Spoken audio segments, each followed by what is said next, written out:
What do Richard Branson, Sharon Pearson, and Brene Brown all have in common? Now, if you haven't heard of these people, these are phenomenal leaders around the world. And the one trait that they have in common is they all take personal responsibility for their own life. When it comes to being a leader, and I mean in your personal relationships, in your family, which is amazingly important, at your workplace, inside your business, or if you want a career of actually coaching other leaders, the most important thing is to start with personal leadership, personal responsibility. And it's something that a lot of people skip. They get really inspired about changing the world, but they won't look at themselves and say, well, what can I take personal responsibility for? Now, there's a myth when it comes to personal responsibility, and this is the myth, that you're responsible for everything. You're not. You're responsible for you, and everyone else is responsible for them. What does that mean? It means that we're responsible for our thoughts, our emotions, and our actions.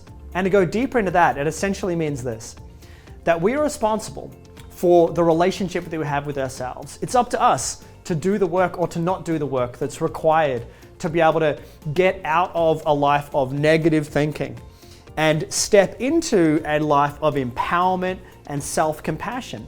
And that takes work, and it takes work to accept that the only person that can do the work is me. The only person that can do the work with you is you.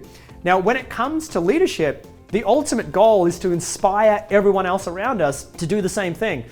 Because when we take personal responsibility, we then step into a place of empowerment. We then have more choice, which means we can create the life that we truly deserve in any way that we choose. And so to help other people do that, we need to first of all do that ourselves, to step into our own personal responsibility.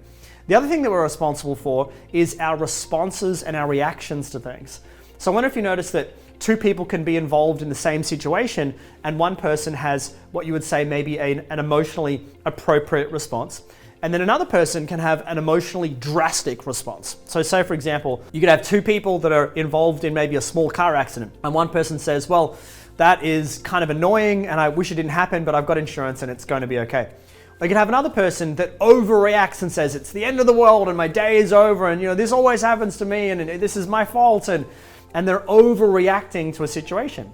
There is a choice that we have. We have a choice in how we respond emotionally to an event. And to learn how to do that is the foundation of personal responsibility.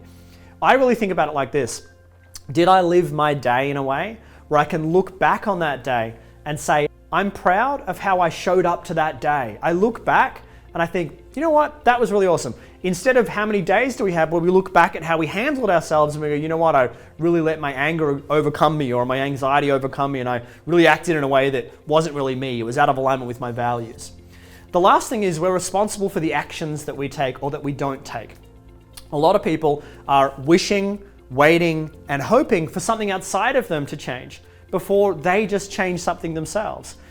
There are so many great speakers and leaders throughout history that have spoken about the importance of creating change within ourselves before we see it in the world. Gandhi said this, be the change you want to see in the world. And I know a lot of us have heard this from the old parenting from the 50s, which was, don't do as I do, do as I say, which I know that it didn't work. It doesn't work that way.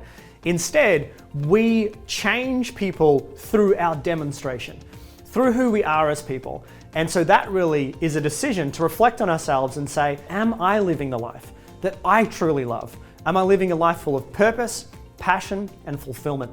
And I think it's really simple. If the answer is no, then change something and know that the change is within you. That's the foundation of personal responsibility. If the change is outside of yourself, then you have to wait. You're no longer empowered to make a decision. You have to wait for someone else to give you the power. But personal responsibility says the power is within you.